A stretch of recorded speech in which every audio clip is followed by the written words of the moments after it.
YouTube, how we doing? PPS here. YouTube play of the day, one spot, college basketball.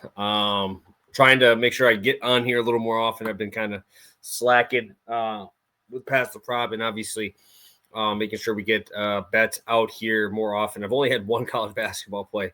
That is not good enough. I'm going to have one here today. We did lose our last bet, and that was on De'Aaron Fox. He ended up with 31, I believe, in that game. Horrible first half. It was one of the worst first halves I've watched in a very long time. I think they had like 90 points. Very hard to watch between them and Memphis. But we move on to today. You can get this line. I think DraftKings and or FanDuel, both options, are available at the same price at minus 115. I'm going to be rolling with St. John's. I'm going to be rolling with the Johnnies and the Patino boys. First half team total over 46.5. Facing off against Bucknell. Bucknell has not really faced anyone this year. The one step-up game that they did have, they faced off against Pittsburgh, and they gave up 38 points in the first half, 84 total. That was a interesting game because Pittsburgh is obviously one of the slower teams in the country. Only 4,500 people in the entire game was the attendance. Just looking at Pittsburgh's numbers here in terms of, their analytics, 90s top 100 offense, top 50 defense, but they're playing at the 322nd fastest pace in the country. St. John's is gonna be moving, running and gunning here. They're fifth in the country in terms of adjusted tempo. They're playing extremely fast. I do really like the team that they have here because they're playing a lot of, I guess you can count Bryce Hopkins. I have him as a forward. I thought he was, he's kind of been, hit or miss in terms of injuries. I know he's been, I think 2021 was his freshman year. So he's been around for a while. 6'7", obviously senior. He's going to be, I don't think there's anyone on this Bucknell team that's going to slow them down.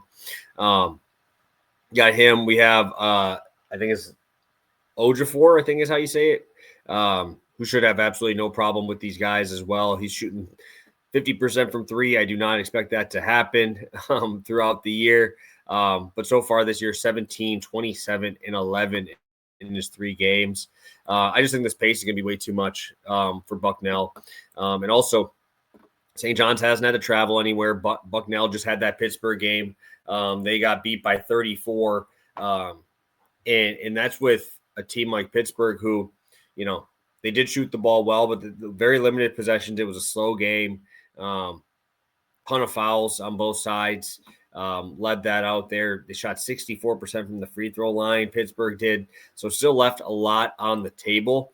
I just think this is a very, senior heavy team here on the St. John side. You got pace. We have, they don't play, I don't think, until Monday. They have a big game against Iowa State on Monday, but nothing on the weekend. You don't have like a quick turnaround or anything like that. And like I said, they've been playing at home every single one of these games. And on the year right now, I believe St. John's is top. They're 22nd in the country, averaging 46 points per game in the first half. Every single one of them, like I mentioned before, has been at home here. And I mean, if you want to look at strength of schedule by Bucknell, I thought they would be playing, a couple more of those games where they get paid to go get smoked. But they played Delaware, who's not good. They beat them by 8. Mount St. Mary's by 9. And now they're on a 3-game losing streak. Lost at Princeton. Gave up 83 points to Hofstra.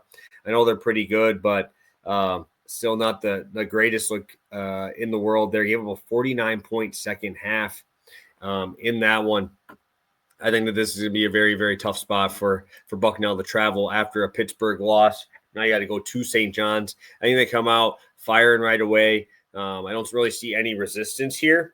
And also should have this pace in the first half. I could see them kind of pulling the guys early in the second half because I believe this is like a 17-point spread in the first half. I believe it's 31 for the full game. So sign me up for some St. John's action here. 46.5 team total first half. I'll be rolling with the Johnnies here to take care of business. So St. John's first half team total over 46.5. FanDuel and DraftKings giving you this line as well. So have a good one, guys. Back tomorrow, Pass the Prop NFL edition, full slate breakdown as well. Should be fun. Have a good one, guys, and catch you tomorrow.